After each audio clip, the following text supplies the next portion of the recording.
लड़कपन में जवानी में एक मोहब्बत तो हो ही जाती है। आपको हुई थी या नहीं हुई थी? बिकॉज आप तो सिंगर भी हैं। मैं समझता हूँ कि ये जो चीज़ें हैं ना, अगर हों भी तो उनके बारे में बात नहीं करनी चाहिए। मेरे ख्वाबों की ताबीर, मेरे सपनों की तस्वीर, बिन तेरे कैसी यार, वो जीत हो या हार, तेरे संग है सब कुछ, तू ना हो तो बेकार। बिजली के रेट्स देख लें, पेट्रोल के रेट्स देख लें, महंगाई जो है वो दुगनी होती जा रही है। और लोड शेडिंग पहले नहीं थी हो रही, लेकिन अब हो रही है और बहुत ज़्यादा हो रही है। इस काम को करने से कासिर हैं कि ये गवर्नमेंट्स बनने के बाद भी लोगों को कुछ ना मिले, तो उसका मतलब ये है कि बहुत ही कोई इम्पोर्टेंट चीज़ ऐसी है जिसकी कमी है। इमरान खान साहब को टफ टाइम देने के लिए पीडीएम बहुत आगे आई और बढ़ चढ़ के उन्होंने हिस्सा लिया, लेकिन आप उसका हिस्सा नहीं बने। क्यों? जिन लोगों की वजह से पाकिस्तान के ये हालात हैं वो इन सब पार्टीज में मौजूद हैं। तो बराबरी पार्टी का मकसद ये है कि इन लोगों को निकाला जाए सियासत से। लोग आपको जानते हैं और बराबरी पार्टी को आप ही रिप्रेजेंट कर रहे हैं, तो अगर आप ही साइड पे हट जाते हैं और आप कहते हैं मैंने इलेक्शन नहीं लड़ना, तो क्या आपका वोट बैंक जो है मुतासर नहीं होगा? इमरान खान को कहें जी वज़ीर-ए-आज़म ना बने, वो कहेंगे जी मैं सियासत नहीं करता। आप कहें नवाज शरीफ, शहबाज शरीफ, मरीम नवाज शरीफ या शहबाज शरीफ को जी कि आप चारों कुछ नहीं बनेंगे, वो कहेंगे हमने सियासत नहीं की। खुदा की है दौलत, खुदा की ज़मीं है, कुछ को नहीं उसने सबको ये दी है। बशर जो भी दुनिया में पैदा हुआ है, ये उसकी है दौलत, ये उसकी ज़मीं है। बिस्मिल्लाहिर्रहमानिर्रहीम, अस्सलाम वालेकुम नाज़रीन, मैं हूँ आपकी मेज़बान खुशबू अफजाल और आप देख रहे हैं ऑन न्यूज़ एक्सक्लूसिव। आज जो मेरे साथ पर्सनैलिटी मौजूद है, किसी तारुफ के मोहताज नहीं है, पाकिस्तान के मारूफ नामवर सिंगर हैं और साथ ही साथ वो बराबरी पार्टी के नाम से एक पॉलिटिकल पार्टी जो है वो रन कर रहे हैं। जी हमें बात कर रही है मिस्टर जवाद अहमद की। अस्सलाम वालेकुम सर। वालेकुम अस्सलाम। सर कैसे हैं आप? बिल्कुल ठीक ठाक। अच्छा सर, सबसे पहले मैं आपसे ये जानना चाहूँगी कि आजकल आपकी क्या रूटीन है, कब जागते हैं, क्या क्या करते हैं, दिन किस तरह से गुजारते हैं अपना? अच्छा, सिवाय वो रमज़ान के ना, उसमें तो टाइमिंग बदल जाते हैं, कोई घर वाले सब उठ रहे होते हैं, आपको भी कई दफ़ा जो है अपनी पूरी ज़िंदगी जो है वो चेंज करनी पड़ती है। उसके अलावा तो 11 महीने उसी तरह गुजरते हैं कि आप सुबह उठ के कुछ पढ़ते पढ़ता हूँ, मैं कम से कम पढ़ता हूँ कुछ, उसके बाद फिर मैं नाश्ता करके कुछ और चीज़ें देखता हूँ जो ज़िंदगी में घर मैं नहीं मैं बुक्स पढ़ता हूँ, बुक्स, और जो मेरे काम के साथ रिलेटेड आर्टिकल्स होते हैं वो भी पढ़ता हूँ।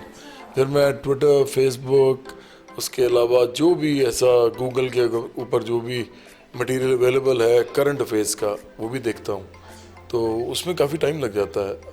अखबार भी देख लेता हूँ, अगर मुझे पता लगे कि किसी अखबार में कोई इम्पोर्टेंट चीज़ है जो आजकल के हवाले से, वो भी देख लेता हूँ। सर लिखने का शौक़ है आपको? काफ़ी, मैं लिखता रहता हूँ हर वक्त ही। कई दफ़ा तो वो अपने लिए होता है, कई दफ़ा वो पार्टी के लिए होता है, और ख़ास तौर पे जो हमारा जो सोशल मीडिया है उसके लिए मैं काफ़ी ज़्यादा लिखता हूँ। लेकिन ये कि एक बहुत ज़्यादा जो फ़िलोसॉफ़िकल आइडियोलॉजिकल जो कंटेंट है वो एक ज़माने में काफ़ी लिखा है, आजकल इतना टाइम नहीं मिलता, लेकिन मेरा ख्याल है मैं दोबारा स्टार्ट करने वाला हूँ थोड़ी देर के अंदर। अच्छा सर, मैं आपसे ये जानना चाहूँगी कि माशाल्लाह आपने सिंगिंग में बहुत शोहरत हासिल की। लाइक ये आपने करियर कब शुरू किया, सोच समझ के किया था या बस हादसाती तौर पे आप आगे से इस फील्ड में? नहीं, मैं तो बहुत सोच समझ के आया। अच्छा, एक्चुअली मेरे जो मौसीकी के 2 फेजेस हैं।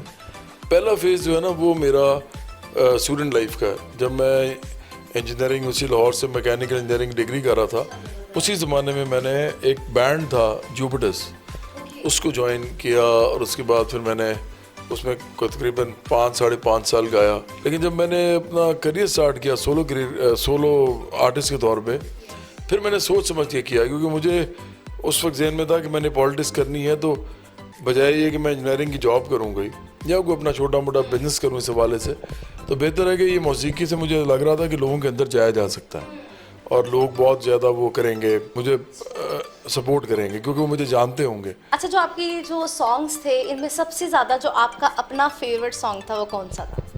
मेरा फेवरेट सॉन्ग जो है ना, वो एक गाना है, वो बड़ा स्पिरिचुअल सा है, लाई में उचिया नाल यारी हुए, मैं हनीवा साईं मेरा उच्चा है। और ह्यूमिलिटी वो मेरा ख्याल है पैदा करता है, अगर कोई सुने उसको तो इंसान को अपनी औकात का पता चलता है कि मैं कुछ हूँ नहीं, मैं कुछ ज़्यादा बन रहा हूँ। तो मैं सिर्फ एक आम सा एक ऑब्जेक्ट हूँ इस दुनिया के अंदर। मेरी एक मियाद है, एक्सपायरी डेट है, तो वो मुझे अच्छा लगता है। उसके अलावा दोस्ती, मेहंदी जो ख़वातीन बहुत सुनती हैं अपने मेरा गाना, शादी में पाकिस्तान की स्पेशली मेहंदी के इवेंट पे लगा होता है। हाँ।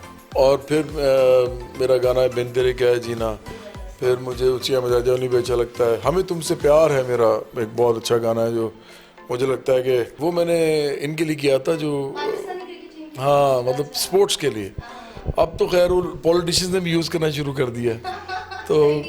तो इसलिए जो भी हार जीत का मामला होता है, लोग उसमें जो है वो ये गाना यूज़ करते हैं अपने लिए। अच्छा सर, अक्सर ना जो सिंगर्स हैं, जो शायर होते हैं, वो यही कहते हैं कि लाइक हमारा दिल टूटा था, मोहब्बत हुई थी, मोहब्बत नहीं मिली तो हम शायर बन गए या सिंगर बन गए। लेकिन आपकी जो रीज़न है वो बिल्कुल डिफरेंट है कि लाइक आप पॉलिटिक्स में ना चाह रहे थे, तो कोई ऐसी मोहब्बत हुई आपको जो नहीं मिली, तो फिर आपने कोई दिल से गाना गा दिया हो कुछ इस तरह से? हाँ, मुझे सही बताऊँ तो मुझे ना सबसे ज़्यादा मोहब्बत जो है ना वो एक कॉन्सेप्ट से है। और वो नहीं, मैं सच बता रहा हूँ। और वो एक्चुअली मेरी पॉलिटिक्स भी यही है। मेरे जो इर्द गिर्द लोग हैं जो इस ऑफिस में बैठे हैं, उनको भी पता है कि मैं जो कह रहा हूँ सही कह रहा हूँ, क्योंकि इंसान का छुपता तो नहीं है ना जिन लोगों के साथ आप सारा दिन टाइम गुजारें। तो वो ये है कि इस मुल्क में तमाम लोग जो है ना वो बेसिक उनकी जो ज़रूरियात हैं वो पूरी हों, और हर घर में कंफर्टेबल एनवायरनमेंट हो, लोग अपने ख़ानदानों के साथ एक अच्छी बाइज़्ज़त ज़िंदगी गुजार सकें, जिसमें उनको ये ना लगे कि मैंने भाग दौड़ करनी है और फिर भी मेरा कुछ नहीं बन रहा और मेरे घर वालों का नहीं बन रहा। तालीम बेहतरीन हो, इलाज बेहतरीन हो, उसके अलावा घर में एसी हो, जो आपने सोना है 7, 8, 9, 10 घंटे आपने कम से कम लेटना है, गाड़ी हो इंसानों के पास, या उसकी ट्रांसपोर्टेशन का तो तमाम वो ज़रूरियात ज़िंदगी के हवाले से बातें कर रहे हैं, निशानदेही कर रहे हैं, जो कि वाकई ज़रूरत होती है। लेकिन लड़कपन में, जवानी में एक मोहब्बत तो हो ही जाती है। तो कुछ जिक्र करना चाहेंगे आपको हुई थी या नहीं हुई थी? बिकॉज आप तो सिंगर भी हैं और आप अपने गाने भी कुछ लिखते रहे हैं।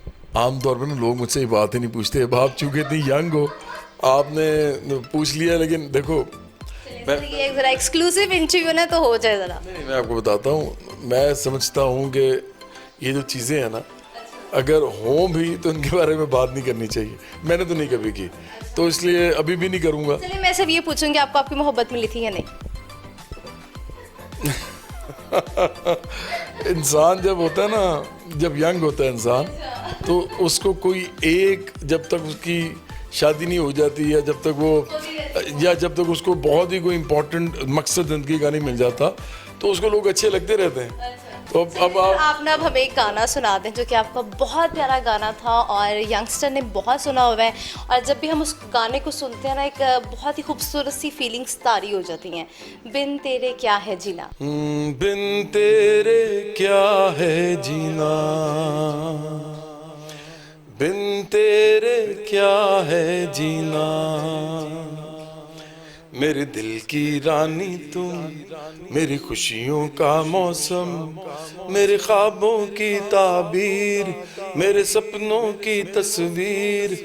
बिन तेरे कैसी यार, वो जीत हो या हार, तेरे संग है सब कुछ, तू ना हो तो बेकार। बिन तेरे क्या है जीना। वेरी ब्यूटीफुल सर, माशाल्लाह, बहुत बहुत बहुत आपने प्यारा गाया है, और हम यकीन करें हम आपके सारे फ़ैन ही हैं। सर, ये जो सिंगिंग से आपका पॉलिटिक्स की तरफ आने का जो सफ़र था, ये ज़रा थोड़ा सा शेयर करें। कौन सी ऐसी बात थी जिसने आपको मजबूर कर दिया कि आपने ये अमीर गरीब का मुकाबला, और ये जो इलेक्शन है, और ये जो पार्टी है जिसका नाम बराबरी पार्टी है, आपने ये ज़रूर इस पे वर्कआउट करना है? देखो, दुनिया में ना आप जब इर्द गिर्द देखते हैं तो आपको साफ पता लगता है कि इधर बड़ी गुर्बत है और बड़ी परेशानियां हैं लोगों को, महरूमी है लोगों की। लोग बहुत कुछ चाहते हैं अपने लिए, अपने ख़ानदानों के लिए, लेकिन उनको मिल नहीं रहा। बराबरी पार्टी बेसिकली ये कहती है कि सियासत अगर किसी तरीके से भी इंसानों को कुछ नहीं दे पा रही, और जिस सिस्टम के अंदर आप सियासत कर रहे हैं, जैसे पार्लियामेंट्री सिस्टम है, जैसे आप इलेक्शन लड़ते हैं, फिर आप इस मुल्क के जो अदारे हैं वो चलाते हैं बाद में, अगर वो सारे भी इस काम को करने से कासिर हैं कि ये गवर्नमेंट्स बनने के बाद भी लोगों को कुछ ना मिले। तो उसका मतलब ये है कि बहुत ही कोई इम्पॉर्टेंट चीज़ ऐसी है जो जिसकी कमी है, वो हमें समझ आती है। वो ये है कि चूँकि आम लोग खुद इलेक्शन नहीं लड़ते, खुद पार्टीज़ नहीं बनाते, खुद वो पार्लियामेंट में नहीं जाते, अपने लिए वहाँ जाके कानून नहीं बनाते और उसको इम्प्लीमेंट नहीं करवाते, हाँ, तो इसीलिए उनके लिए कुछ अच्छा होता भी नहीं है। अमीर लोग वहाँ बैठे हुए हैं, अमीरों के लिए सियासत हो रही है, अमीरों की ख्वाहिशात पूरी हो रही हैं। तो इसको हम कहते हैं लेफ़्ट की सियासत, बाएं बाजू की सियासत। बाएं बाजू की जो सियासत होती है, लेफ़्ट विंग पॉलिटिक्स, उसमें होता ही है कि आप ऐसी पार्टीज़ बिल्ड करते हैं जो कि आम लोगों के ज़रूरियात और ख्वाहिशात के ऊपर होती हैं, उनके हकूक़ के लिए होती हैं। तो बराबरी पार्टी 75 साल में पहली दफ़ा ऐसी पार्टी बनी है जो खालिस्तन तबकाती बुनियादों पे, एक अवामी सतह पे, बड़े लेवल पे पूरे पाकिस्तान में हम एक ऐसी पार्टी बना रहे हैं जो कि अमीरों के लिए नहीं है, ये आम लोगों की पार्टी है। मीडिया स्टूडेंट होने के हवाले से मैं आपसे एक छोटा सा क्वेश्चन जो है वो जानना चाह रही हूँ कि इसी तरह के जो कुछ दावे थे और वादे थे, ये इमरान खान साहब ने भी किए थे कि लाइक हम तहरीक इंसाफ जो है ये सिर्फ इंसाफ और बराबरी टाइप ही लोगों को हकूक़ मिलेंगे, ये वो सारा कुछ।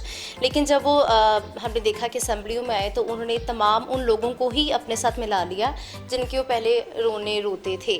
तो अब जब अल्लाह ताला आपको मौका दे, जो आप कह रहे हैं आप वो करके दिखाएं, लेकिन जब आप आएंगे असम्बलियों में तो आप किस तरह से जो कोटा पूरा करते हैं MNAs का, MPs का, कहाँ से इतनी बड़ी तादाद से लोगों को लेके आएंगे? क्योंकि जाहिर सी बात है जब आप भी उस स्टेप पे आएंगे तो आपको भी फिर उन्हीं लोगों में से चुनना पड़ेगा। तो फिर क्या फ़र्क रह गया तहरीक इंसाफ में और बराबरी पार्टी में? सबसे बड़ा फ़र्क है ही यही कि इमरान खान ने बातें कुछ और की थी। उन्होंने कहा था मैं आम लोगों को लेके आऊँगा, लेके वो उन्हीं लोगों को आ गए। अब वो उनकी पार्टी में वही लोग हैं जो बाकी पार्टीज़ में थे। अब वो जितना मर्जी यू टर्न लेते रहें, झूठ बोलते रहें, सारी दुनिया को पता है कि इमरान खान जो है कहते कुछ हैं करते कुछ हैं। अब मैं तो नहीं कह रहा ना, देखें इमरान खान बचते पता क्यों है? फर्क है, आप और इमरान खान का तो फर्क है पार्टी में, लेकिन लोग तो फिर वही आएंगे ना सारे। एक फ़ायदा है उनको सिर्फ इस वक्त पाकिस्तान में कि सारी पार्टीज़ जो मेन स्ट्रीम पार्टीज़ हैं उन्होंने उनको चोर डाकू मशहूर कर दिया और इस वजह से सिर्फ वो बचते हैं। अदरवाइज़ वो इतना झूठ बोलते हैं कि उनको 2 मिनट कौम बर्दाश्त ना करे, वो इतने यू टर्न्स लेते हैं। तो इमरान खान का तो एतबार वो एक्चुअली कौम को उस तरह नहीं रहा, लेकिन प्रॉब्लम ये है कि वो देखते हैं कि जी दूसरे भी ये हैं और इमरान खान ने क्या क्या कि वो चोर डाकू हैं, तो इसलिए उनको साइड पे कर दिया। असल में हमारी जैसी पार्टी जब आएगी, हम लोग चूँकि चोर डाकू तो उन्होंने हमें वो कह नहीं सकते क्योंकि हमने तो कुछ नहीं चुराया ना डाका डाला है। तो हम जब ये बात करते हैं और बड़े लेवल पे करेंगे तो फिर इमरान खान की ऑपोजिशन सही स्टार्ट होगी और उनके झूठ सामने आएंगे, उनके धोखे सामने आएंगे जो उन्होंने इस कौम से किए। रह गई ये बात कि उन्होंने क्यों नहीं किया, उन्होंने आम लोगों को क्यों नहीं बनाया, अपने साथ लेके क्यों नहीं आया? क्योंकि इमरान खान को इक़्तिदार चाहिए था। इमरान खान पहले कर रहे थे इस तरह का काम शुरू में, बिल्कुल पहले 3-4 साल उन्होंने पार्टी में, जब से मुझे याद है वो कहा करते थे कि मैं इस मुल्क के अंदर जो बड़े बड़े जागीरदार सरमायादार हैं, बड़े बड़े जो जिन लोगों ने इस मुल्क में पैसा बनाया उनको उल्टा लटका दूंगा, ये कहा करते थे। ऐसे से उनको पता चला कि मैं तो इस तरह कभी वज़ीर आज़म नहीं बन सकता और उनको वज़ीर आज़म बनने का सारा खबत सवार हुआ था। अब उन्होंने कहा मेरी एज भी ज़्यादा हो रही है, तो उन्होंने फिर 2010-11 में ना अपना पैंतरा बदला और उन्होंने अपनी सारी सियासत चेंज की। उन्होंने आम लोगों के बजाय उन्हीं लोगों को लेना शुरू कर दिया। उस तक पार्टी का थोड़ा सा नाम बन चुका हुआ था, लोगों ने भी कहा कि चलो हमें दोनों पार्टीज, हाँ नहीं, जिन लोगों ने उनको ज्वाइन किया उन लोगों ने कहा कि हम बाकी पार्टीज़ के अंदर हमारा कुछ इतना बन नहीं रहा, उधर और लोग हैं वो हमें आगे नहीं आने देते।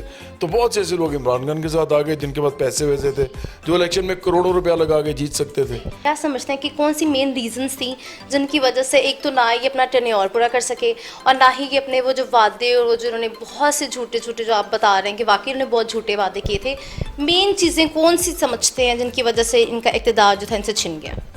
पहली बात तो ये है कि जो पहले मैं बात कर रहा था वही असल वजह थी। जब ये अमीरों को, सरमायादारों, जागीरदारों, माफियाज, कबायली सरदार, सियासी पीरों, मुर्शद खाने और इलेक्टेबल्स को लेके जब आए तो उन लोगों ने ही आके पाकिस्तान को दोबारा उसी तरह पकड़ लिया जिस तरह पहले पकड़ा हुआ था। यही लोग थे, एक ही तबके के लोग हैं, ये अमीर तबके के अरबपति खरबपति लोग हैं, करोड़ों रुपये अपने इलेक्शन में लगाते हैं और ये लोग हर पार्टी में मौजूद हैं। जब इन्हीं का आपस में मुकाबला है तो क्या किसी ने इस मुल्क को ठीक करना हम लोगों के लिए? उस टोले की निशानदेही करेंगे सबको पता है, लेकिन इमरान खान की इंटरनली तौर पे, इंडिविजुअली तौर पे ऐसी कौन सी मिस्टेक आप समझते हैं जिसकी वजह से वो उनसे इक़्तिदार छिन गया? इमरान खान IMF के पास गए पहले वो कहते थे मैं IMF के पास नहीं जाऊंगा, वो कहते थे मैं कर्जे नहीं लूँगा, वो कहते थे मैं एमनेस्टी नहीं दूंगा, वो कहते थे मैं प्ली बार्गेन नहीं मेरी हुकूमत में होगी, वो कहते थे कि मैं अमीरों के ऊपर जो है वो टैक्स की जो छूट होती है वो नहीं दूंगा। वो इस तरह की बड़ी बातें करते थे। लेकिन जब उन्होंने देखा कि मेरे साथ ही वही लोग हैं सारे, मैं माफियाज का क्या करूं जब माफियाज मेरे साथ हैं, तो यही उनकी सबसे बड़ी गलती थी। वो ये सब कुछ नहीं कर सके। IMF के पास वो क्यों गए? क्योंकि वो इस मुल्क के अंदर जो पैसा है सारा अमीरों के पास, वो तो बहुत ज़्यादा है। हम पूरा कर्जा उतार सकते हैं लोगों से लेके, बजाय कि एक ऐसी पार्टी बनाते हैं कि फिर वो पार्टी इन लोगों से वापस लेती है पैसे, और ये ना कह के लेते कि चोर डाकू। वो कहती है आपने पास पैसा बहुत है, जैसे भी आपने कमाया है, जिस वक्त आप कमा रहे थे आम आदमी रोल रहा था, अब आप वापस करें इसको मुल्क को, ताकि हम ये कर्जा वापस करें और मुल्क को दोबारा एक पटरी पे चढ़ाएं। वो ये नहीं कर सके। क्यों नहीं कर सके? क्योंकि उन लोगों ने अपने पैसे थोड़ी देने थे जो उनके साथ थे, और जिनके वो नुमाइंदे थे जो उनके साथ खरबपति अरबपति, जिन अरबपति खरबपतियों के वो दोस्त रिश्तेदार नुमाइंदे थे वो भी वही थे। तो इसलिए इमरान खान ने ये जो काम किया ना, ये गलत किया। उसकी वजह से उनको IMF के पास जाना पड़ा। IMF ने दोबारा वही कर्जे वाला एक सर्कल जो है दोबारा शुरू कर दिया, और हम वहीं के वहीं खड़े हुए हैं जहाँ पे उससे पहले खड़े थे। हमने देखा कि अब नवाज शरीफ साहब तो दोबारा वापस नहीं आए, शहबाज शरीफ वापस आए हैं, और बिजली के रेट्स देख लें, पेट्रोल के रेट्स देख लें, महंगाई जो है वो दुगनी होती जा रही है। और लोड शेडिंग पहले नहीं थी हो रही, लेकिन अब हो रही है और बहुत ज़्यादा हो रही है। तो हालात जो हैं वो वर्स होते जा रहे हैं शहबाज शरीफ की गवर्नमेंट में। इस पे क्या कहेंगे? तो फिर अब लोग पता है क्या कह रहे हैं? अब लोग कह रहे हैं इससे बेहतर था इमरान खान ही रहते। असल में ना यही तो बात है जो बराबरी पार्टी कहती है कि आप चाहे इमरान खान को फिर ले आए, हालात ऐसे ही रहेंगे। आप याद करेंगे जब इससे पहले PMLN थी, उससे पहले पीपल्स पार्टी थी, उस वक्त भी तो लोग यही कहते थे ना कि जी इमरान खान आए हैं तो बेड़ा गर्क हो गया है, महंगाई हो गई है, मुसीबत पड़ गई है, यही कहते थे। अब लोग इनको कह रहे हैं कि जी आप चले जाएं, अब इमरान खान शायद कुछ कर लें। मैं ये कह रहा हूँ कि ये दोनों नहीं करेंगे, क्योंकि ये अमीरों पे हाथ नहीं डाल सकते। जिन लोगों की वजह से पाकिस्तान के ये हालात हैं वो इन सब पार्टीज में मौजूद हैं। तो बराबरी पार्टी का मकसद ये है कि इन लोगों को निकाला जाए सियासत से। अच्छा, उसका क्या तरीका? आपने एक सवाल किया था, वो शायद उसके अंदर ही रह गया, कि लोगों को कैसे आप लेके आ सकते हैं इतनी बड़ी तादाद में पार्लियामेंट के अंदर आम लोगों को। तो मैं आपको बता रहा था कि जैसे फ़र्ज़ करें, आपको मिसाल देता हूँ, एक आदमी है, वो इलेक्शन लड़ता है, वो 4 करोड़ रुपये अपने ऊपर लगाता है, और वो उसके बाद कहता है जी कि मैंने लोगों को पैसे वैसे भी दिए हैं, वोट भी ख़रीदा है, बिरयानी भी खिलाई है, सारा कुछ कर करा के आखिरकार मैंने अपने एक अमीर आदमी और अपने मशहूर आदमी होने का, जागीरदार होने का, सरमायादार होने का भी फ़ायदा उठाया। मैंने बहुत अच्छी अपनी प्रमोशन भी किया है, मैंने बैनर्स लगाए हैं, मैंने होर्डिंग्स लगाए हैं, कैंपेन बहुत अच्छी की है मैंने, पैसे बहुत थे, तो वो इलेक्शन लड़ता है। दूसरी तरफ एक ऐसा इंसान इलेक्शन लड़ता है जिसके नीचे पार्टी ने ऑर्गेनाइज किया हुआ लोगों को। अब फ़र्ज़ करें एक आदमी के नीचे 1000 लोग उसको सपोर्ट करने वाले हैं। 1000 लोग अगर उस आदमी को सिर्फ 10-10 हज़ार रुपया भी देंगे ना, तो आप सोचेंगे ये तकरीबन 10 करोड़ रुपया बन जाएगा। अब वो 10 करोड़ रुपया और वो 4 करोड़ लगा रहा है, इसको हम कहते हैं क्राउड फंडिंग। लेफ्ट की पार्टियां या लेफ्ट विंग पार्टियां, बाएं बाजू की पार्टियां क्राउड फंडिंग से चलती हैं। इलेक्शन भी उसी तरह लड़ा जाता है। अब चूंकि ये पाकिस्तान के लिए एक एलियन कॉन्सेप्ट है, वो कहते हैं जी ये कैसे होगा भाई, इंग्लैंड में लेबर पार्टी कैसे चलती है, अभी इंडिया में आम आदमी पार्टी कैसे इलेक्शन लड़ती है, ये आम लोगों के पैसे से पूल करके इलेक्शन लड़ते हैं। तो ये वो चीज़ है जो लोगों को समझ नहीं आ रही। अच्छा सर, मैं आपसे ये पूछना चाह रही हूँ कि इमरान खान साहब को टफ टाइम देने के लिए PDM बहुत आगे आई और बढ़ चढ़ के उन्होंने हिस्सा लिया, लेकिन आप उसका हिस्सा नहीं बने, क्यों? हम तो एक्चुअली हम समझते हैं कि अगर हम इस इलेक्शन का मतलब इस सेटअप का हिस्सा बन जाएंगे, तो हम जो इतना एक नैरेटिव दे रहे हैं कि अमीर और गरीब का आपस में मुकाबला होगा तो ये मुल्क ठीक होगा। इलेक्शन के अंदर सियासत में ये मुकाबला हम सड़कों पे नहीं करना चाहते, ना हम कोई इनके ख़िलाफ़ हैं, इनकी ज़ाती ज़िंदगी के या इनके बाल बच्चों के खुदा न खास्ता, वो तो सबके एक जैसे होते हैं। हम इनकी सियासत के ख़िलाफ़ हैं। हम समझते हैं कि इनकी सियासत की वजह से पाकिस्तान का ये हाल है। वो एक तस्हीह कर दूँ, मैं 10,000 लोगों को 10,000 रुपया अगर देंगे तो मुझे एकदम कैलकुलेशन मुझे समझ आई है। वो जो मैं कह रहा था ना कि 10 करोड़ बनेंगे, 10,000 लोग 10,000 रुपया देंगे ना, तो 10 करोड़ रुपया बनता है। वो जो इलेक्शन, तो अगर आपको 10,000 बंदा है ना किसी इलाके में, एक इलाके में आपको 10,000 बंदा है, तो इसका मतलब पता क्या है कि वो इलाका आप जीत चुके हैं। आपके नीचे वो आपकी पार्टी के मेंबर हैं, तंजीम आपकी है पार्टी की, उसके अंदर वो शामिल हैं।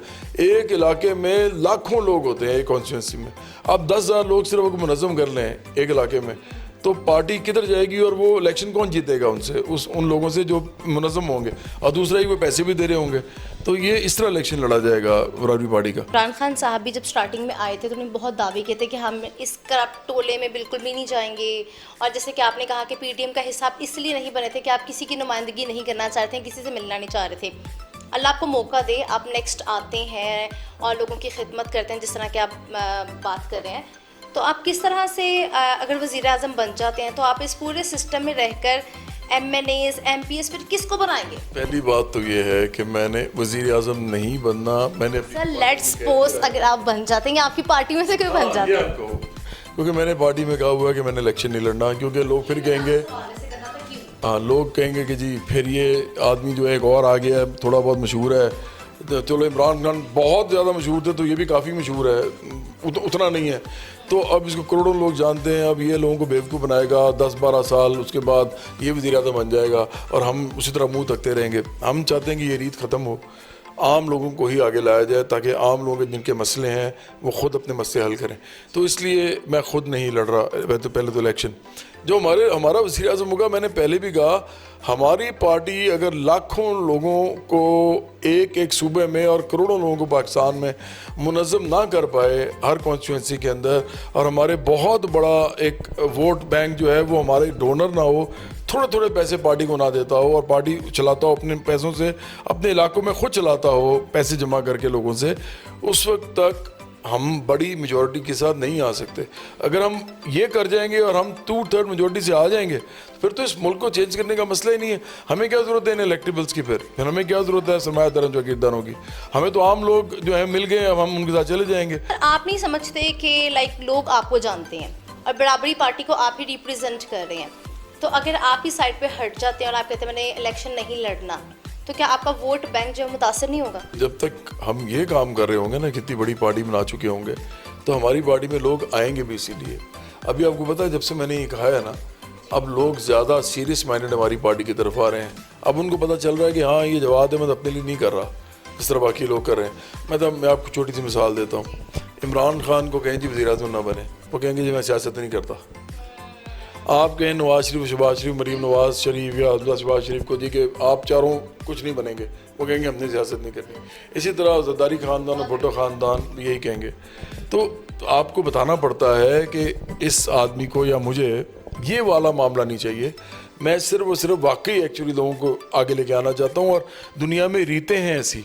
मैंने अभी कहा कि आम आदमी पार्टी इंडिया में ये कर रही है, ये लेबर पार्टी इंग्लैंड में ये करती है, बहुत से मुल्कों में लेफ़्ट की बड़ी बड़ी पार्टीज़ हैं वो ये काम करती हैं और आम लोगों की क्राउड फंडिंग से चलती हैं और लोग उनके पर एतमाद करते हैं और उनको वोट देते हैं। अच्छा सर, रिसेंटली आमिर लियाकत जो है उनकी डेथ हो गई, इस पर आप कुछ कहना चाहेंगे?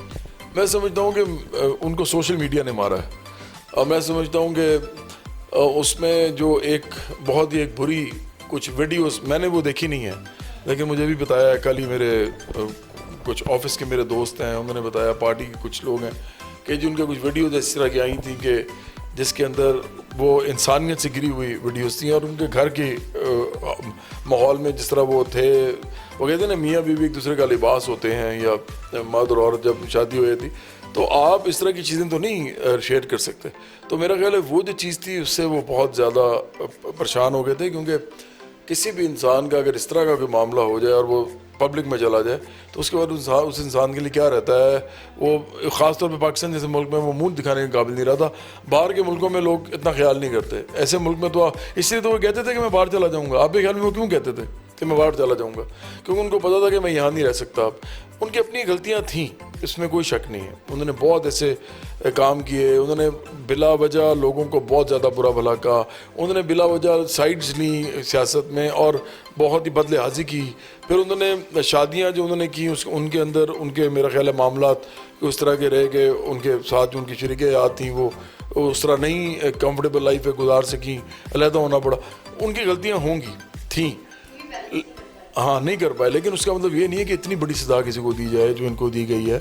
मैं समझता हूँ कि ये बहुत ही शर्मनाक बात है हमारी सोसाइटी के लिए। और लोग जो कहते हैं ना कि ये बड़े मुनाफिक थे, बड़े ये थे वो थे, मुझे बताएं इस मुल्क में कौन मुनाफिक नहीं है? इस मुल्क में हर वो इंसान जो अच्छी अच्छी बातें करता है, वो जैसे ही कैमरा हटता है उसके बाद वो वही बुरी हरकतें करता है जिसके बारे में वो कह रहा होता है कि ये नहीं करनी चाहिए, वो खुद कर रहा होता है। तो आप किसी के ऊपर जब उंगली उठाते हैं ना, तो कहते हैं ना कि उंगली उठाए तो 4 उंगलियां आपकी अपनी तरफ होती हैं।